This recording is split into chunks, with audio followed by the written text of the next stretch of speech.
Hello दोस्तों, कैसे हैं आप सभी लोग। आप सभी का स्वागत करता हूं फिर से अपने चैनल नॉलेज बाय जी पर। मैं हूं आपका दोस्त समित कुमार, लेकर आया हूं आपके लिए एक और न्यू इन्फॉर्मेटिव वीडियो। आज हम इस वीडियो के अंदर section number 20 of Hindu marriage act को डिटेल में समझने वाले हैं, जो हमें क्या बताता है कि जब भी आप कोई पेटिशन प्रेजेंट करते हो हिंदू मैरिज एक्ट के अंदर, चाहे वो कोई भी पेटिशन हो, चाहे वो मेंटेनेंस के लिए हो, चाहे वो जुडिशल सेपरेशन के लिए हो, रेस्टिट्यूशन ऑफ कॉन्जुगल राइट के लिए हो, या डिवोर्स के लिए हो, तो उसके अंदर जो कंटेंट है और उसके अंदर जो कंटेंट है उनकी वेरिफिकेशन करना बहुत ही जरूरी होता है।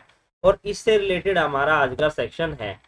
सेक्शन नंबर 20 की जब आप सब हेडिंग को पढ़ेंगे, जैसा कि आप देख पा रहे हैं स्क्रीन पर, content and verification of petition, ये हमें क्या कहता है कि जो पेटिशन हम कोर्ट के अंदर प्रेजेंट कर रहे हैं उसकी वेरिफिकेशन भी जरूरी है, और उसके अंदर जो कंटेंट लिखा है उन कंटेंट के अंदर वही कंटेंट आपने डालने हैं जिस पर आप रिलीफ लेना चाहते हैं। यानी कि जो फैक्ट एक्चुअली में है उन्हीं फैक्ट को आपको उस पेटिशन के अंदर प्रेजेंट करना है।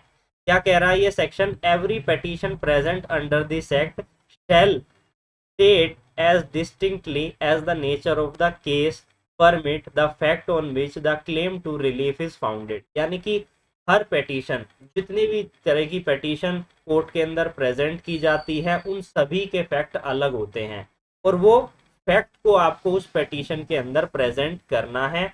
उन्हीं फैक्ट को प्रेजेंट करना है जिस पर आप रिलीफ मांगना चाहते हैं कोर्ट को।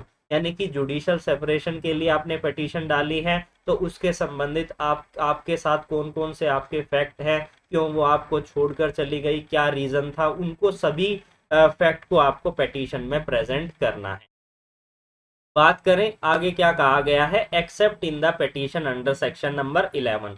यानी कि सेक्शन नंबर 11, यहाँ पर एक एक्सेप्शन है। सेक्शन नंबर 11 आप सभी को पता है, जो बात करती है वॉइड मैरिज के बारे में को छोड़कर।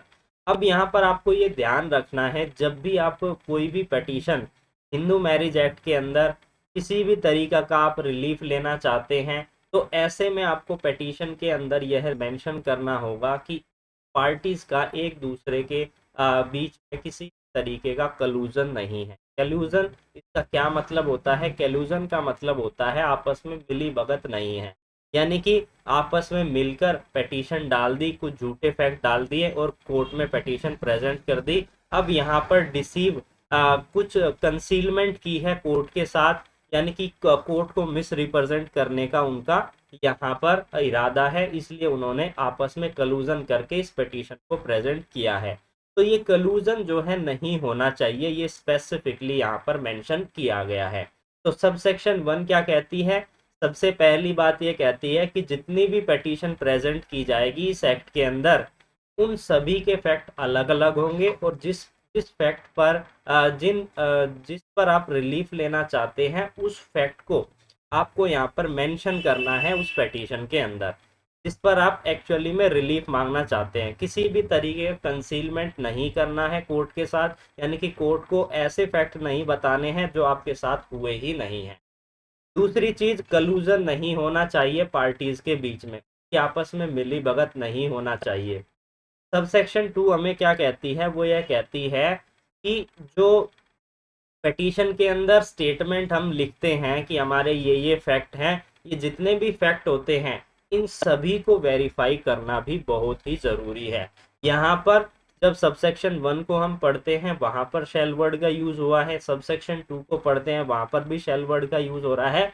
तो यानी कि ये चीज़ें मैंडेटरी है, यानी कि वेरिफिकेशन करना जो है मैंडेटरी है। अगर हिंदू मैरिज एक्ट के अंदर कोई भी पिटीशन कोर्ट में प्रेजेंट कर रहा है, चाहे वो किसी भी तरीके का रिलीफ लेना चाह रहा हो, चाहे वो रेस्टिट्यूशन ऑफ कॉन्जुगल राइट की बात करें, मेंटेनेंस की बात करें, जुडिशियल सेपरेशन की बात करें, डिवोर्स की बात करें, तो ऐसे में वेरिफिकेशन करना बहुत ही ज़्यादा ज़रूरी है। और वो वेरिफिकेशन दो व्यक्तियों के द्वारा किया जा सकता है, या तो पिटिशनर स्वयं उसको वेरीफाई करेगा, या फिर कोई भी कॉम्पिटेंट पर्सन। यानी कि यहाँ पर कानून की नज़र में कौन कॉम्पिटेंट पर्सन होता है, उसका काउंसिल, वो उसको वेरीफाई करेगा।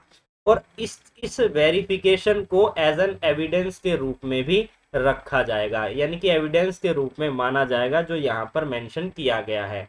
अब मैं इसको एक बार रीड कर देता हूँ। The statement contain in every petition under this act shall be verified by the petitioner, या तो पेटिशनर के द्वारा वेरीफाई की जाएगी, और some other competent person in the manner required by the law for verification of the plant. यानी उस plant की पेटिशन की वेरिफिकेशन के लिए जो भी कॉम्पिटेंट पर्सन होगा कानून की नजर में, जो कि उसके काउंसिल हो सकते हैं, और वो उसको वेरीफाई करेंगे and may at the hearing, और सुनने के समय पर to be refer to as an evidence, उसे एक सबूत के रूप में यहाँ पर समझा जाएगा। तो ये छोटी सी सेक्शंस थी जिसमें कंटेंट और वेरिफिकेशन की बात की गई थी पेटिशन की।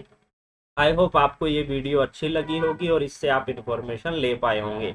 अगर आप और वीडियो चाहते हैं इसी लो पर, फैमिली लो पर, और आपने वीडियो प्रीवियसली हमारी नहीं देखी है तो आप प्लेलिस्ट में जाकर देख सकते हैं। इसी तरीके की और वीडियोस के लिए आप हमारे साथ जुड़ सकते हैं इस चैनल पर। और अभी तक अगर आपने वीडियो को लाइक नहीं किया है तो वीडियो को लाइक कर दीजिए।